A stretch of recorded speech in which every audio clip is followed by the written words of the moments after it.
اللہ الرحمن الرحیم۔ اللہ کے نام سے شروع جو بڑا مہربان نہایت رحم والا ہے۔ السلام علیکم دوستو، یوٹیوب میں خوش آمدید۔ ناظرین، آج میری ویڈیو کا موضوع ہے دریائے نیل کی دلہن اور حضرت عمر رضی اللہ تعالیٰ عنہ کا واقعہ۔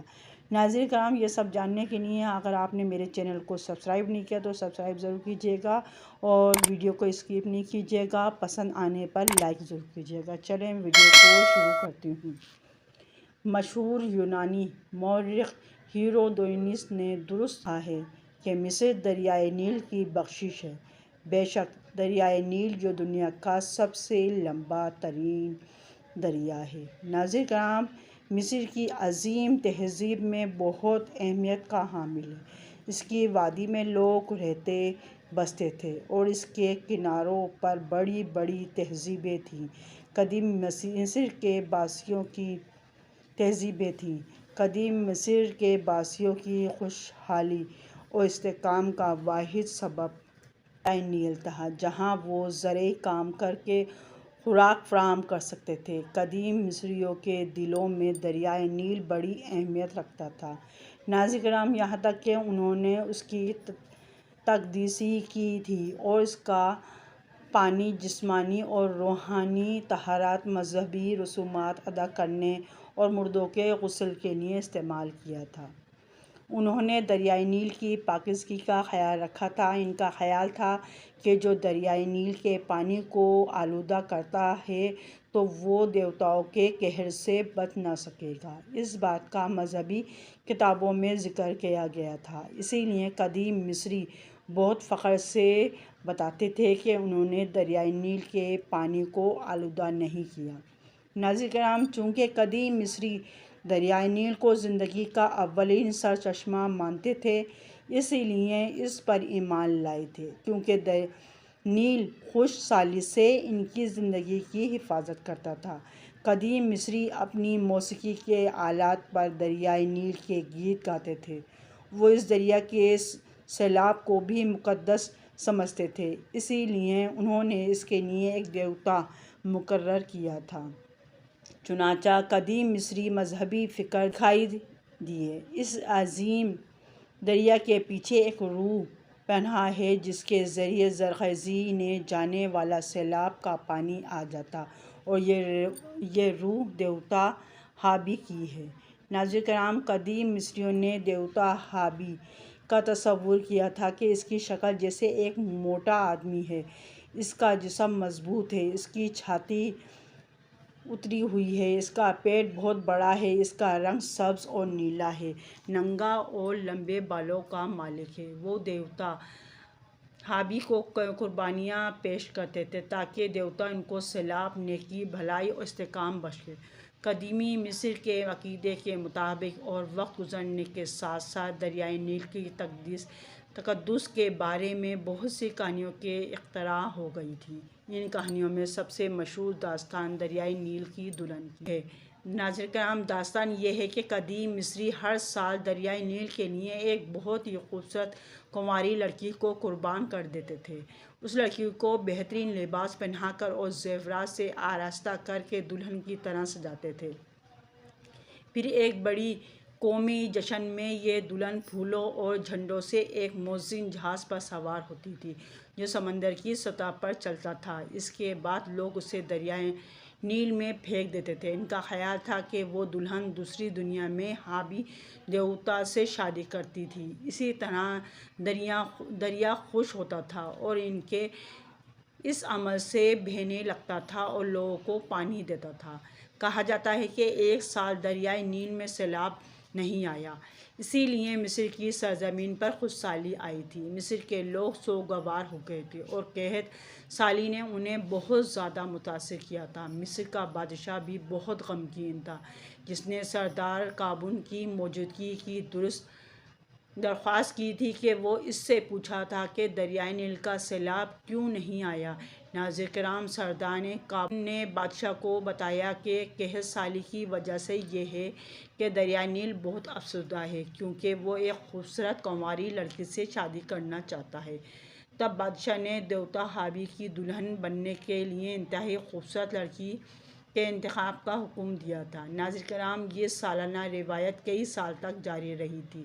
پھر یہ ہوا کہ کاہن کو 1 سال بادشاہ کی اکلوتی بیٹی کے علاوہ ایک خوبصورت کنواری لڑکی نہیں ملی۔ اس کے باوجود کاہن نے تہوار منانے کا عزم کیا تاکہ دریائے نیل ناراض نہ ہو۔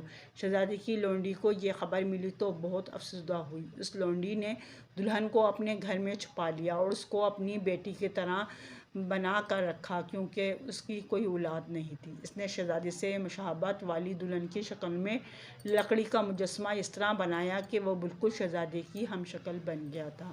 ناظرین کرام، لونڈی نے لکڑی کی دلہن کو سجایا اور دریائے نیل میں پھینکنے کے لیے اس کی تیاری کی۔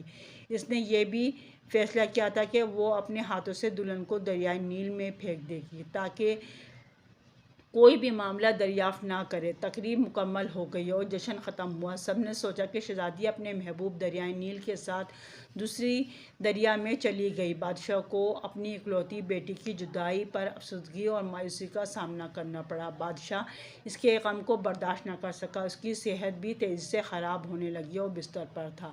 جب لونڈی نے دیکھا کہ بادشاہ اپنی بیٹی کی جدائی کے غم میں مرنے والا تھا تو اس نے اس پر ترس کھا کر شہزادی کو اس کے پاس واپس کر دیا۔ بادشاہ اپنی بیٹی کو دیکھ کے پھر سے صحتیاب ہو گیا اور پھر اسے خوشیاں نصیب ہو گئیں۔ اس کے بعد لونڈی نے بادشاہ کو اپنی چال کی کہانی سنائی۔ اس وقت سے ہر سال اصل لڑکی کے بجائے اہل مصر ایک خوبصورت لڑکی کی شکل میں لکڑی کی دلہن بناتے اور اسے سجا کر دریائے نیل میں پھینک دیتے۔ ناظرین کرام، اسلامی ورثے سے دریائے نیل کی دلہن سے جڑی ہوئی ایک اور کہانی ہے کہ جب مسلمانوں نے مصر فتح کیا اور حضرت عمرو بن عاص مصر کے گورنر بنے تو اعجمی مہینوں میں سے ایک مہینے کی 12 تاریخ کو مصر کے کچھ لوگ ان کے پاس آئے اور ان سے کہا کہ ہمیں اجازت دیں کہ دریائے نیل میں ایک دلہن کو پھینک دیں جیسے ہر سال معمول ہے۔ انہوں نے حضرت عمرو بن عاص کو یہ بھی بتایا کہ اگر یہ رسم ادا نہیں کی جائے گی تو دریائے نیل جاری نہیں ہوگا اور خشک سالی مصر کا مقدر ہوگی۔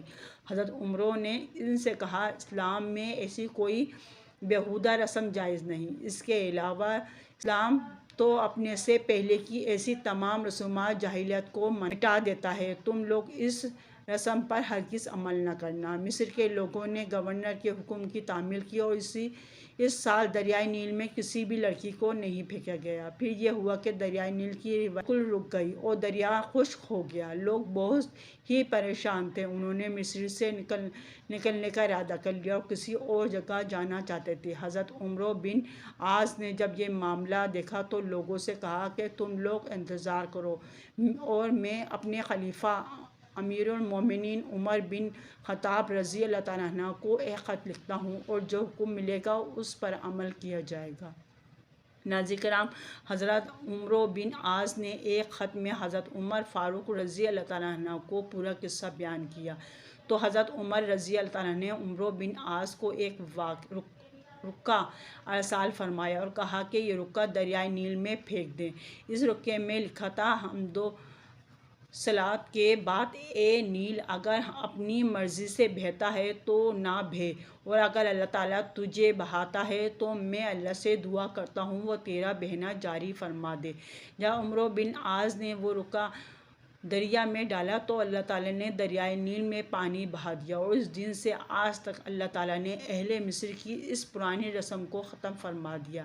ناظرین کرام، اب تک بہت سے لوگ دریائے نیل کی دلہن کی کہانی کو جو فرعونوں سے منسلک ہے ایک سچی کہانی سمجھتے ہیں، لیکن حقیقتاً اس کی تصدیق نہیں ہوئی، اسی لیے اسے ڈھانکا جاتا ہے۔ مصریوں کی مذہبی عقیدے کے مطابق کہیں یہ بات ثابت نہیں ہوئی کہ وہ کسی بھی دیوتا کے لیے انسانی قربانیاں پیش کریں۔